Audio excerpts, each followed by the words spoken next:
Hey guys, Ron here, and let's just jump into it. You know what this is. The whole internet knows what these games are. If you know the type of person I am, you could probably guess what I thought of the individual aspects of Sword and Shield. And if you don't, let me begin by saying that I will be reviewing this game based on my own experiences with the Pokemon franchise, how I play these games and how I like to experience Pokemon.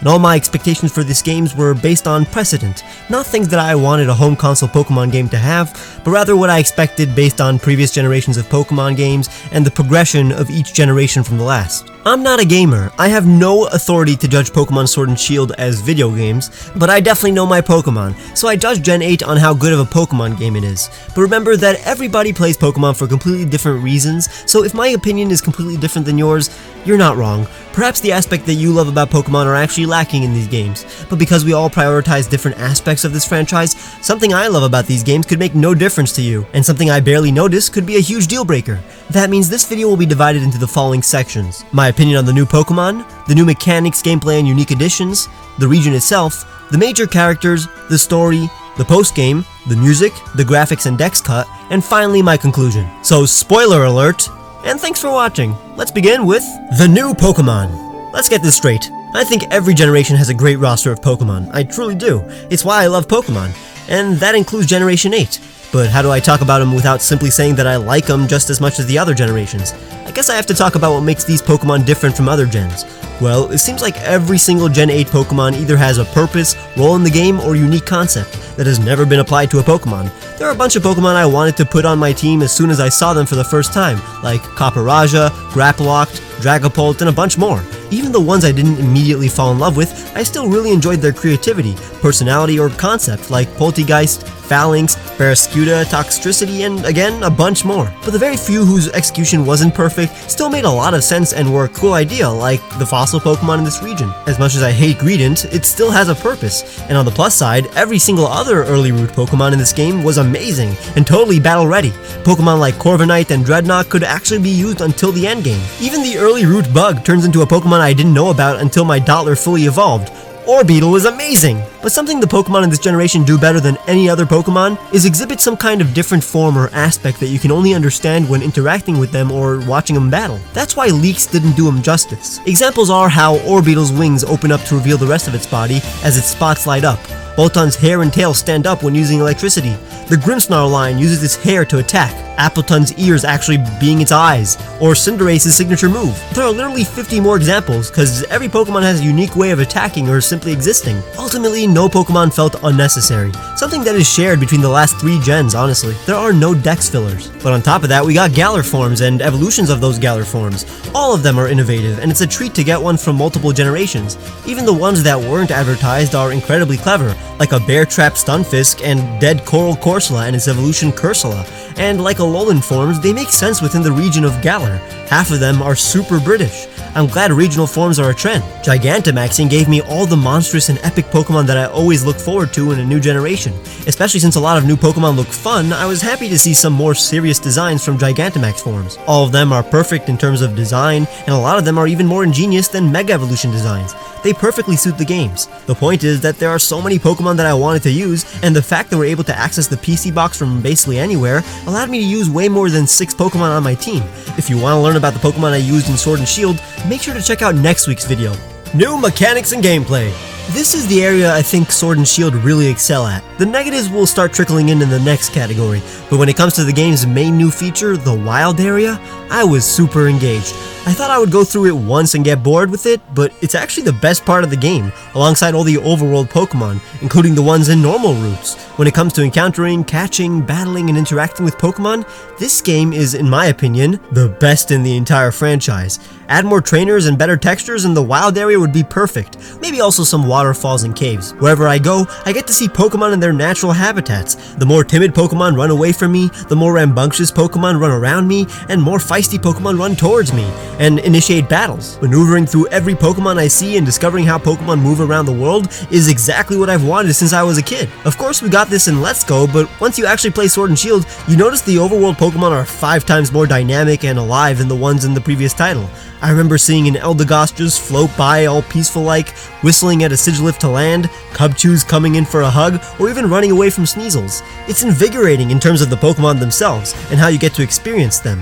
This game is the most alive representation of the Pokemon world.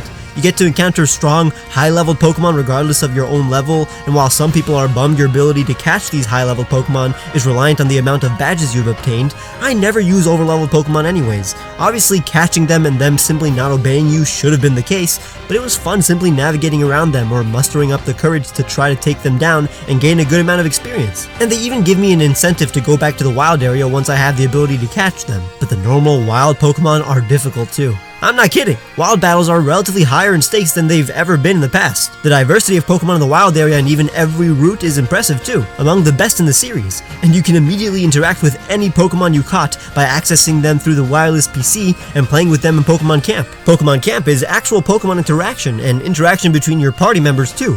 While I miss petting them, it's amusing seeing them play, talk, or fight with each other, and the animations within Pokemon Camp are praiseworthy. I haven't really made enough curry to give my opinion on the curry deck, but I can say that I do find collecting every single ingredient I find in the wild area to be soothing and rewarding.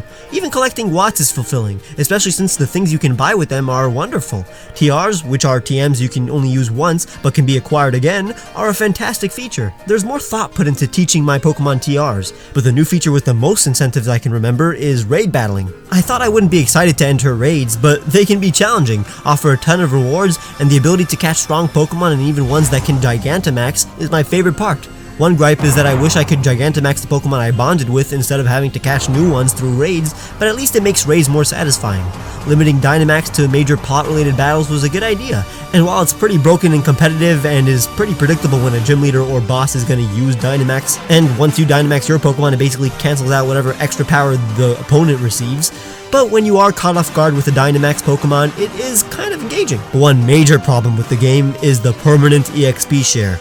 Honestly, it's the #1 problem in my opinion. I definitely advocate for the option to turn it off, because turning it off in Generation 7 is one of the reasons I believe the Alola games were relatively challenging to me. While I definitely empathize if the easiness of the game hindered your experience, I was prepared. So I actually used a team of 10 instead of 6, which made sure my Pokemon were never overleveled and allowed me to bond with more Pokemon than I usually do.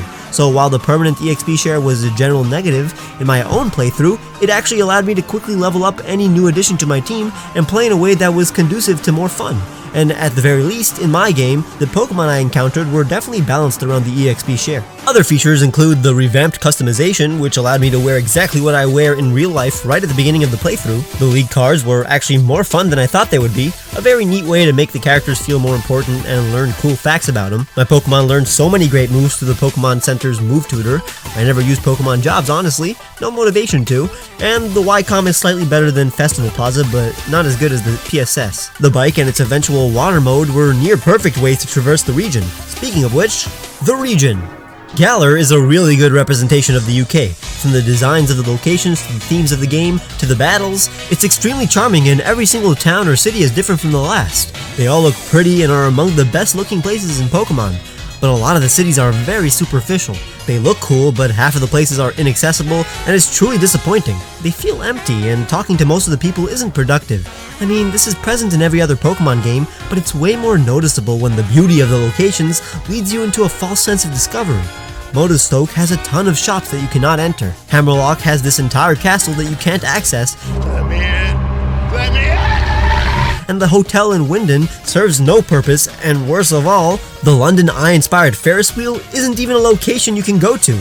There isn't a lot of depth to the big cities, and the fact that the draw distance in this game is so bad that you can't see any people 30 feet away from you makes it feel even emptier. I'm hopeful that whatever follow-up game we have will fix these issues, and they usually do, but for now it's embarrassing. The routes felt more alive than any other game, but a disturbing trend in the series is the decline of route layouts. While routes like 9, 8, and 6 were great, most routes are relatively short and don't demand any exploration like they do in Gens 4 and 5, and even Gen 6. Alola, while it had the same problem as Galar, had a bunch of landmarks and a ton of extra locations to find.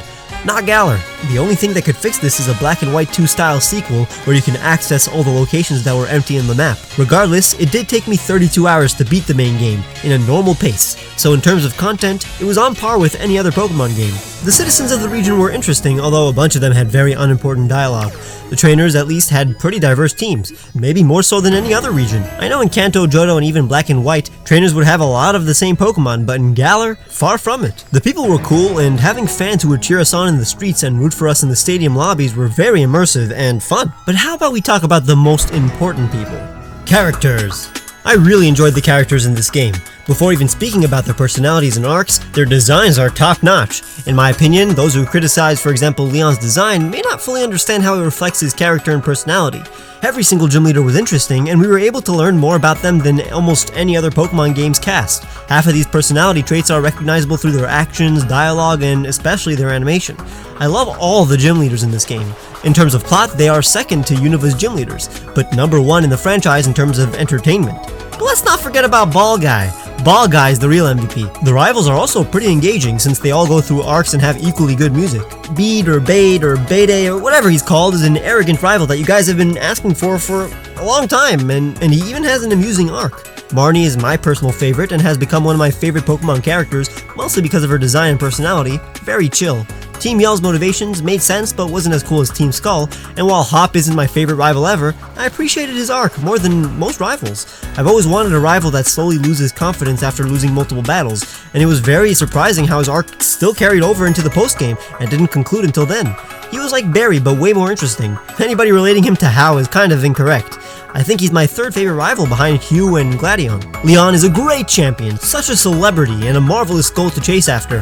Definitely in my top 3 champions. His battle is one of the most properly built up battles in the Pokemon franchise. Chairman Rose, while a very convoluted antagonist, was a character I enjoyed encountering. And Sonia. Oh, Sonia, probably the most perfect character in all of Pokemon. One of the only characters in this game to actually reveal interesting information. She has a great personality, has delightful dialogue, and is super pretty. I love her color palette. While voice acting was definitely missing, I'm pretty sure people would complain about the English dub. Honestly, after a few cutscenes I didn't notice the lack of voice acting, but I would definitely encourage it for the next gen. There's less hand-holding than Sun and Moon, but the hand-holding that does exist here is pretty repetitive. But yes, the game does excel in the character department, especially since the plot is kinda driven by them. The story! Here's where it gets messy. It's kinda all over the place, but that also means that it hits very lofty highs. The game is split into 2 plots, your captivating gym challenges and then the ham-fisted villain plot that had almost zero build-up. The gym challenges were the best part of the game. Each battle was properly built up and developed. The music and character animation helped create the best Pokemon League experience in any Pokemon game, even if most of the battles were not challenging. They were as fun as participating in a sporting event that the entire country was watching. I really enjoyed the mini-games before the gyms, and I was glued to the screen and bopping my head in every single league match in the game. Any actual cinematic was visually remarkable, for Pokemon at least, but when the Eternatus plot kicked in, I was totally confused at the time. Nothing felt natural, and at times it felt like I wasn't really doing anything, but any plot-related event that took place in Slumbering Weald was an A+.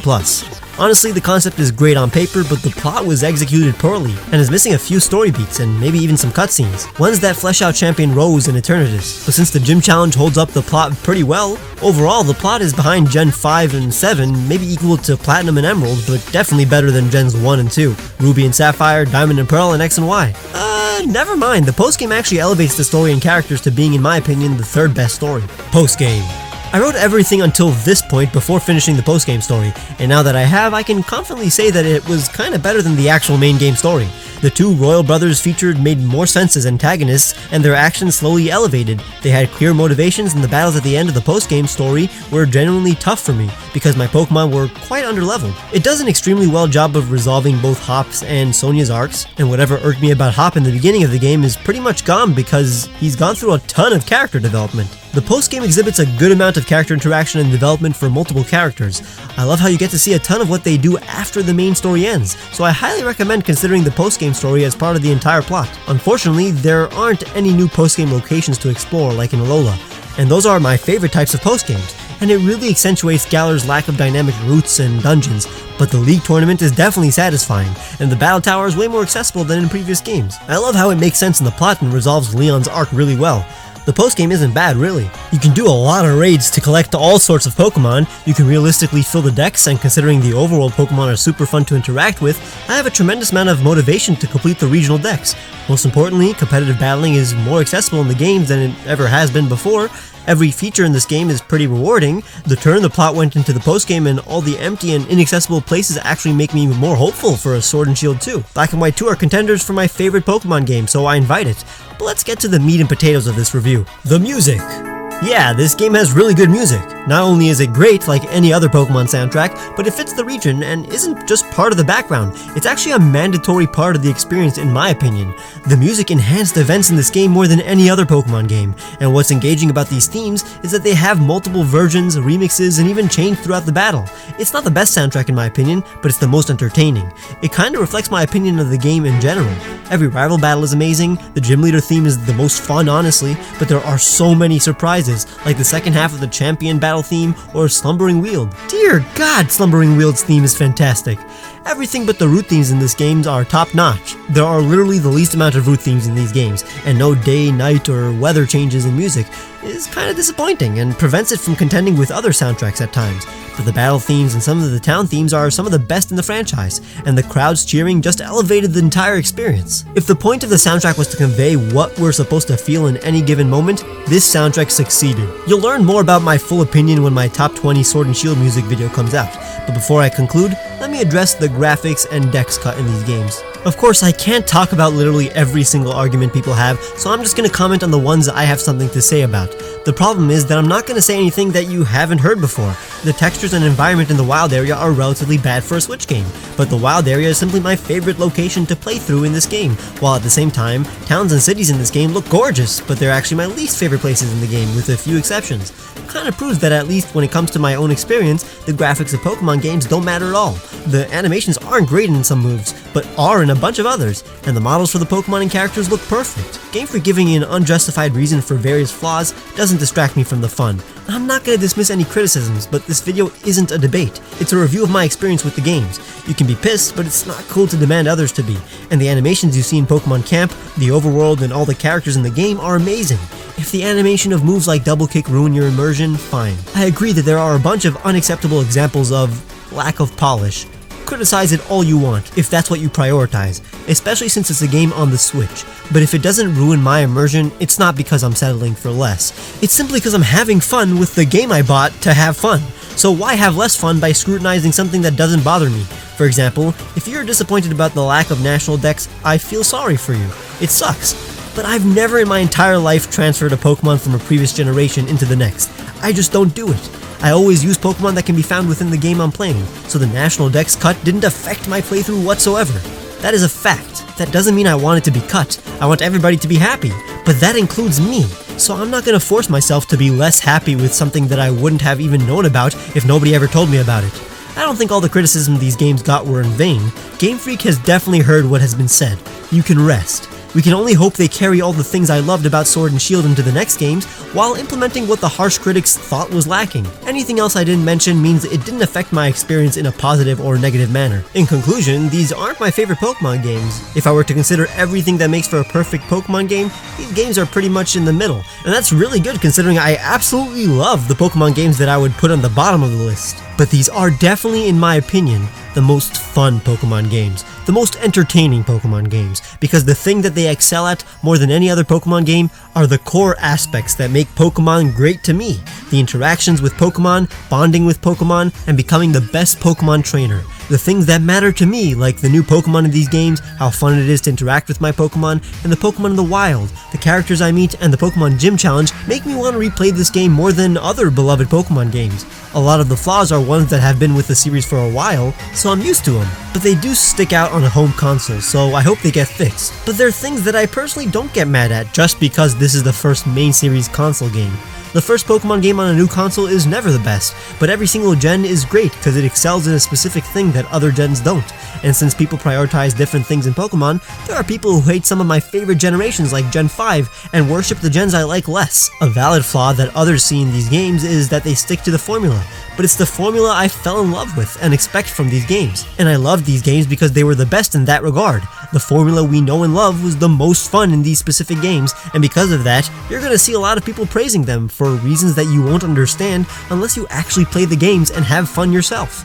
I don't care if you play these games or not, honestly, but if you play Pokemon the way I do, you will have a lot of fun, cause I loved Pokemon Sword and Shield. Thank you very much for watching, and make sure to like if you at least enjoyed, and subscribe if you haven't already. Make sure to check the description for the t-shirts I made for you, my Patreon where you can get cool rewards like seeing my videos days early, or become a member by pressing the join button and get rewards like discounts on all my merch. Make sure to follow me on Twitter and Instagram, and I'll see you guys very soon.